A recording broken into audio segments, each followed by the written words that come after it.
আসসালামু আলাইকুম রহমতুল্লাহ। সুপ্রিয় দর্শক, আশা করি আল্লাহ সুবহানাহু তাআলার অশেষ রহমত ও দয়ায় আপনারা সকলেই ভালো আছেন। প্রিয় দর্শক, আজকের ভিডিওটি খুবই গুরুত্বপূর্ণ। রোজার মাসে আমরা নিয়মিত যে 10টি ভুল করে থাকি, তো দর্শক ভিডিওটি না টেনে পুরোপুরি দেখার অনুরোধ করছি। তাহলে চলুন ভিডিও মতো যে ভুল করি, সাহারি না খাওয়া। অনেকে সাহারি খান না, অনেকে আগ রাতে খেয়ে শুয়ে পড়েন। এটা সুন্নাহর পরিপন্থী, কারণ ইহুদি ও খ্রিস্টানরা সাহারি খায় না। হাদিসে এসেছে, হযরত রাসূলুল্লাহ সাল্লাল্লাহু আলাইহি সাল্লাম বলেছেন, আমাদের ও আহলে কিতাবদের রোজার মাঝে পার্থক্য হলো সাহারি গ্রহণ। সহিহ মুসলিম 2604 নং হাদিস। দ্বিতীয় নম্বর যে ভুলটি করি, বিলম্বে ইফতার করা। সিয়ামের পূর্ণ সওয়াব পাওয়ার জন্য বিলম্বে ইফতার করা থেকে বিরত থাকতে হবে। সাহাবী হযরত আবু যর রাদিয়াল্লাহু তাআলা আনহু থেকে বর্ণিত, রাসূলুল্লাহ সাল্লাল্লাহু আলাইহি সাল্লাম বলেছেন, দিন বিজয়ী হবে যে যাবত মানুষ দ্রুত ইফতার করবে, কারণ ইহুদি নাসারা তারা বিলম্বে করে। সুনানে আবু দাউদ 2355 নং হাদিস। তৃতীয় নম্বর যে ভুলটি করে থাকি, লাইলাতুল কদর তালাশ না করা। রমজান মাসে এমন একটি রাত রয়েছে যা হাজার মাসের চেয়ে উত্তম। পবিত্র কোরআনে বলা হয়েছে, কদরের রাত হাজার মাসের চেয়ে উত্তম। সূরা কদর আয়াত নং 4। হযরত রাসূলুল্লাহ সাল্লাল্লাহু আলাইহি সাল্লাম রমজানের শেষ 10 দিনে লাইলাতুল কদর তালাশ করার নির্দেশ দিয়ে বলেছেন, তোমরা রমজানের শেষ 10 দিনের বেজোর রাতগুলো কদরের রাত খোঁজো। সহিহ বুখারী 2020 নং হাদিস। চতুর্থ নম্বর যে ভুলটি করি, মিথ্যা বলা ও অন্যান্য পাপ কাজ করা। একজন রোজাদার মিথ্যা কথা বলা ও অন্যান্য পাপ কাজ করা থেকে বিরত থাকে। হযরত আবু হুরায়রা রাদিয়াল্লাহু তাআলা আনহু থেকে বর্ণিত, রাসূলুল্লাহ সাল্লাল্লাহু আলাইহি সাল্লাম বলেছেন, যে ব্যক্তি মিথ্যা কথা ও কাজ এবং মূর্খতা পরিত্যাগ করতে পারল না, তার রোজা রেখে শুধু পানাহার বর্জনের আল্লাহর কোনো প্রয়োজনই নেই। সহিহ বুখারী 6057 নং হাদিস। পঞ্চম নম্বর যে ভুলটি করি, সুন্নাহ ত্যাগ করা। আমাদের প্রত্যেকটি আমল হবে সুন্নাহ মোতাবেক।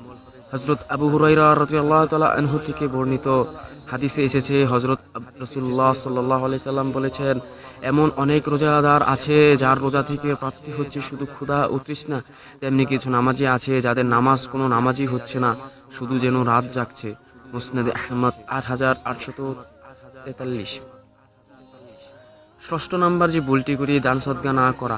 পুণ্য অর্জনের মাস রমজান, এই মাসে রোজা, নামাজ ইত্যাদি পাশাপাশি দান সদকার মাধ্যমে ফজিলত অর্জন করতে হবে। বেশি দান সদকা করার চেষ্টা করতে হবে। এতিম, বিধবা ও গরিব মিসকিনদের প্রতি সহানুভূতিশীল হতে হবে। যাদের ওপর যাকাত ফরজ, তারা হিসাব করে এই মাসে যাকাত দেওয়া উত্তম, কেননা হযরত রাসূলুল্লাহ সাল্লাল্লাহু আলাইহি সাল্লাম এই মাসে বেশি দান খয়রাত করতেন। হযরত আব্দুল্লাহ ইবনে আব্বাস রাদিয়াল্লাহু তাআলা আনহু থেকে বর্ণিত, তিনি বলেন, রাসূলুল্লাহ সাল্লাল্লাহু আলাইহি সাল্লাম ছিলেন মানুষের মধ্যে সবচেয়ে বেশি দানশীল, আর রমজানে তার এই দানশীলতা আরো বেড়ে যেত। সহিহ বুখারী 1902 নং হাদিস। সপ্তম নম্বর যে ভুলটি করি আমরা, অপচয় ও অপব্যবহার করা। প্রয়োজনে অতিরিক্ত অপচয় করা থেকে বিরত থাকা। অনেকে রমজান মাসে ইফতার বা সাহারিতে এমন খরচ করেন যার প্রয়োজনই নেই। কোরআনে বলা হয়েছে, হে বনি আদম, তোমরা প্রতি নামাজ তোমাদের সাজসজ্জা পরিধান করো এবং খাও, পান করো ও অপচয় করো না। নিশ্চয়ই তিনি অপচয়কারীদের পছন্দ করে না। সূরা আরাফ আয়াত 31। অষ্টম নম্বর যে ভুলটি করি, তাড়াহুড়ো করে কোরআন খতম করা। শুধু খতম দেওয়া বা পড়া শেষ করার জন্য তাড়াহুড়া করে কোরআন পড়লে কোরআনের হক আদায় হয় না।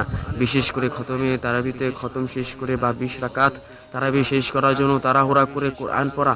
হযরত আবু হুরায়রা রাদিয়াল্লাহু তাআলা আনহু থেকে বর্ণিত, হযরত রাসূলুল্লাহ সাল্লাল্লাহু আলাইহি সাল্লাম বলেছেন, যে কোরআন সুন্দর উচ্চারণ পড়ে না, সে আমার উম্মতের মতো শামিল নয়। সহিহ বুখারী 7527 নং হাদিস। নবম নম্বর যে ভুলটি করি, ফরজ নামাজ আদায়ের অলসতা করা। সিয়াম পালনের সঙ্গে ফরজ নামাজ জামাতের সঙ্গে আদায় করতে হবে। অনেকে ফরজ নামাজ আদায় উদাসীন থাকেন, যা গ্রহণযোগ্য নয়। কোরআনে বলা হয়েছে, অতএব সেই নামাজ আদায়কারীদের জন্য দুর্ভোগ যারা নিজেদের নামাজে অমনোযোগী। সূরা মাউন আয়াত 4 থেকে 5। সর্বশেষ যে ভুলটি আমরা করে থাকি, দুনিয়াবি ব্যস্ততায় মগ্ন থাকা। ইবাদতের মাস রমজানের বেশি আমলের কথা রয়েছে, কিন্তু আমরা অনেকেই ব্যস্ত থাকি দুনিয়াবি কাজে। এটা কাম্য নয়। এই মাসে অনেক বেশি দোয়া ইস্তেগফার করা উচিত। হাদিসে এসেছে, ইফতারের মুহূর্তে আল্লাহ তাআলা বহু লোককে জাহান্নাম থেকে মুক্তি দিয়ে থাকেন। মুক্তির এই প্রক্রিয়া রমজানের প্রতি রাতেই চলে থাকে। আল্লাহ পাক যেন আমাদেরকে এই মারাত্মক 10টি ভুল থেকে হেফাজত করুন। আমিন সুম্মা আমিন। আসসালামু আলাইকুম ওয়া রাহমাতুল্লাহ।